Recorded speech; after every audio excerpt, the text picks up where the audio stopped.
여러분 혹시 키스 오브 라이프라는 걸그룹 아세요? 요즘 키스 오브 라이프가 심상치가 않거든요. 여러 시상식에서 신인상을 휩쓸기도 했고 무엇보다 무대를 보면 진짜 멋있어요. 저는 우연히 알고리즘에서 떠서 봤는데 제가 봤던 영상에서는 뭔가 섹시 컨셉 같으면서도 뭔가 독특하고 그러면서 와 멋지다 이런 생각이 드는 거예요. 그래서 어느 회사야? 하고 궁금해서 알아봤더니 S2엔터라는 듣보 중소 기획사인 거예요. 그래서 중소돌의 기적이라고 불리고 있어요. 근데 더 알아보니까 이 키오프 탄생에 결정적 기여를 한 사람은 이혜인이라는 비주얼 디렉터인데 그 사람은 아이돌 학교에서 1등을 했음에도 순위 조작 때문에 안타깝게 떨어졌다고 하더라고요. 거기다가 그 회사의 설립자는 큐브에서 쫓겨났던 홍승성이란 사람이고요. 이 두 사람의 스토리가 궁금해서 파보니까 너무 재밌는 거예요. 성공, 불치병, 암투, 실패, 화려한 재기까지. 그래서 제가 이번엔 두 편에 걸쳐서 키오프 성공의 뒷이야기를 재밌게 한번 말씀드려보려고 합니다.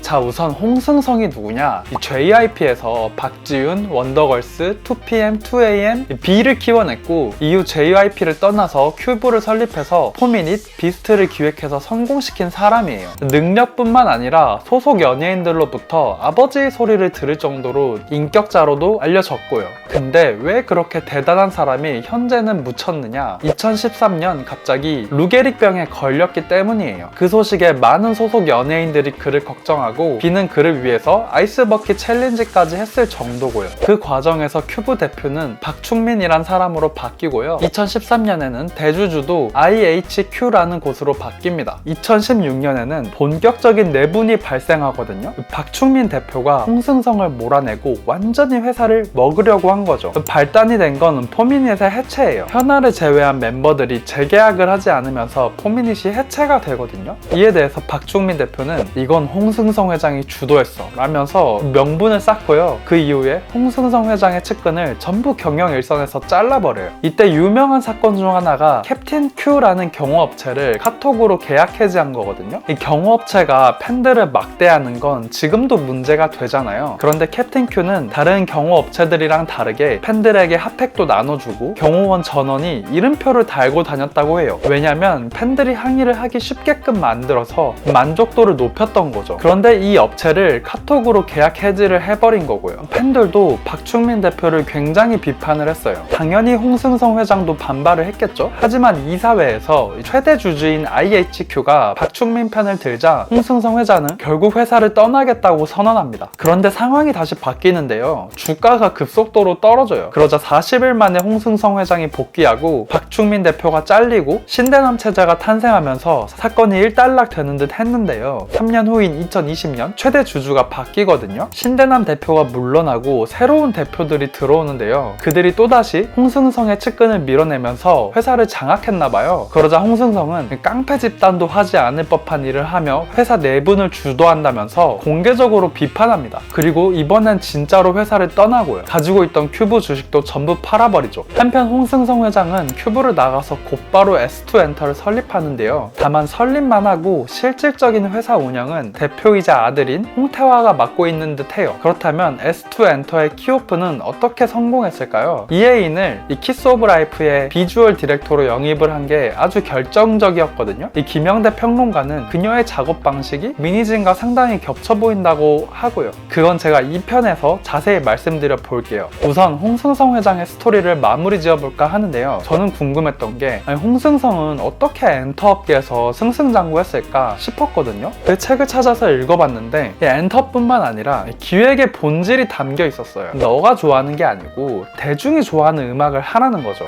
그렇다면 대중이 좋아하는 게 뭔지 어떻게 아냐 이랬을 때 미친 듯이 그거에 빠져 있어야 한다 이런 거죠. 인상 깊은 에피소드가 있는데 이예린이라는 가수의 매니지먼트를 맡은 적이 있다고 해요. 그녀는 1집 때는 청순한 이미지로 대중에게 알려졌는데 2집의 매니지먼트를 홍승성이 맡으면서 대중성은 있는데 스타로서 포장지가 약해 보여 이랬다는 거예요. 거예요. 그 당시에 제대로 된 가수의 매니저 한 번도 해본 적이 없었는데 뭐 자기는 그렇게 봤다는 거죠. 그래서 적당히 섹시하면서도 세련된 요즘 여자 이미지를 제안했고 이게 먹혀 들어가서 30만 장의 음반을 판매했다고 해요. 이 섹시 컨셉 전환이 먹혀 들어간 대표적 케이스라고 알려졌고요. 이 음반 산업이 독특한 건 삼성도 음반 산업에 도전했다가 실패한 적이 있었다고 해요. 이 대중이 노래를 듣고 즐기게 만드는 건 이 기술력이 아니라는 거죠. 더 중요한 건 프로듀서의 감각과 이 대중의 감성이 일치할 때 그게 가능하다는 걸 깨달았다고 해요. 그래서 큐브를 설립한 이후에 포미닛을 기획할 때도 인상적인데요. 이 카라, 소녀시대, 원더걸스, 2NE1 이런 이름만 들어도 대단한 그룹들이 활동 중인 시기였으니까 솔직히 뚫어내기가 어려웠을 걸로 보이거든요. 그 속에서 포미닛은 사랑 타령보다는 힙합풍으로 뭐 당당한 자신 뭐 이런 컨셉으로 밀어붙인 거죠. 그리고 그 치열한 시장에서 포미닛을 각인시키는데도 성공했던 거고요. 이런 게 가능했던 게 오랜 시간 음악에 미쳐있고 트렌드를 읽어왔으니까 이런 차별화를 성공해냈던 거 아닐까 싶어요. 그렇다면 어떻게 보면 키오프의 상황도 포미닛과 굉장히 비슷하게 보이거든요.